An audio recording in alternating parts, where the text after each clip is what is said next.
Bonjour à tous, je me présente Julien Malès, je suis le chef du restaurant près de chez vous. Bienvenue chez moi, ici à Bouges, chaussée de Louvain. Aujourd'hui, je vais vous présenter ma première recette autour de la pomme de terre. Tout d'abord, une pomme de terre qui nous vient de Orpe. Cette pomme de terre, on va la travailler sous forme de millefeuille, où je vais associer celle-ci avec du panais, de la mandarine et pour ceux qui le souhaitent et pour les plus gourmands, de la truffe également d'hiver. Alors cette recette qui pourra, si vous le souhaitez, accompagner vos plats de fête de fin d'année, aussi bien poisson que viande. Je vais commencer par nettoyer mes différents légumes, à savoir ma pomme de terre et mon panais.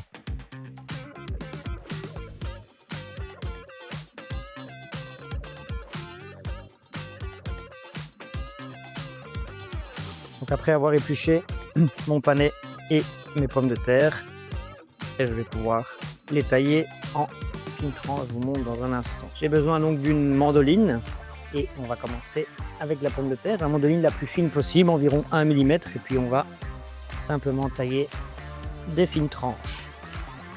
Je ferai la même chose avec mon panais.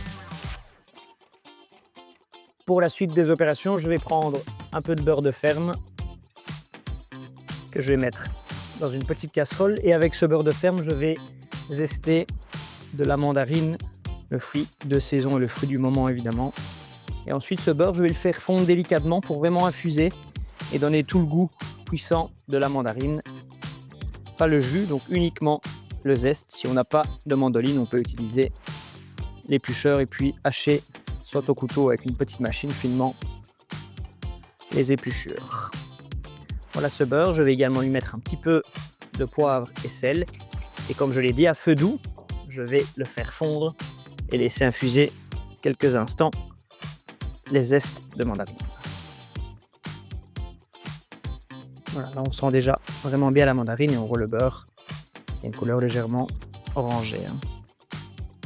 Donc je vais utiliser ici un petit ramequin, un petit caclon si vous souhaitez faire des millefeuilles individuels. Si vous souhaitez faire pour une plus grosse quantité, vous pouvez évidemment les faire dans un plat en pyrex, dans un plat qui va au four pour pouvoir bien évidemment réaliser votre millefeuille. Donc ce beurre fondu, infusé à la mandarine, je vais, toute première étape, venir chemiser mon moule partout, bien jusqu'au dessus, parce qu'on va monter quand même de quelques centimètres et de manière assez généreuse.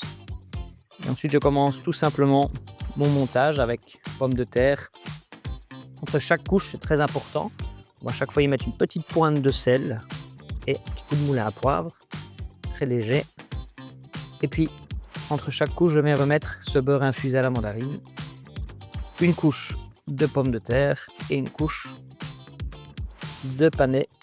Et à chaque fois, on répète l'opération, un petit coup de moulin à poivre, un petit peu de sel et on est reparti. Et on va monter environ 3 à 4 cm de hauteur pour avoir un beau millefeuille bien fin. Quand on arrive presque au bout de notre ramequin, on va finir avec la dernière couche de pommes de terre et je vais ensuite enfourner pendant 45 minutes à 180 degrés.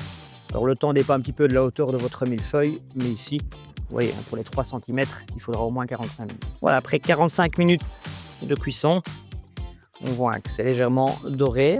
Je vais simplement m'assurer, en piquant dedans, que j'ai pas de résistance. Donc notre millefeuille est cuit.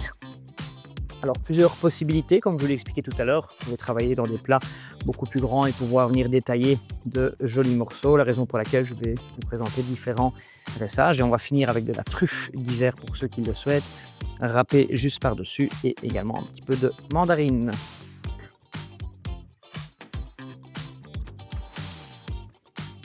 Voilà donc nos millefeuilles terminés. Ici j'en ai dressé un en le coupant une fois bien froid, une fois que le beurre a bien figé l'amidon également, pour en faire, si vous le souhaitez, un beau carré. On a également fait ici un simple rectangle, vous le laissez dans le caclon pour ceux qui le souhaitent. On va finir ici, comme j'ai expliqué, avec un petit peu de truffe. Je vais simplement venir râper la truffe avec l'agrumes, ça fonctionne pas mal, et surtout également avec le panais. Ça, vous y allez évidemment votre guise en fonction de vos goûts, ou votre portefeuille évidemment pour la truffe. Je vais finir ici avec un petit zeste de mandarine, une petite feuille pour la couleur. Et voici moi celui que j'ai choisi, notre millefeuille ici de panais. mandarines, pommes de terre et truffes d'hiver qui accompagnera aussi bien un poisson ou un crustacé comme la Saint-Jacques, par exemple, ou n'importe quel gibier. Voilà, bon appétit!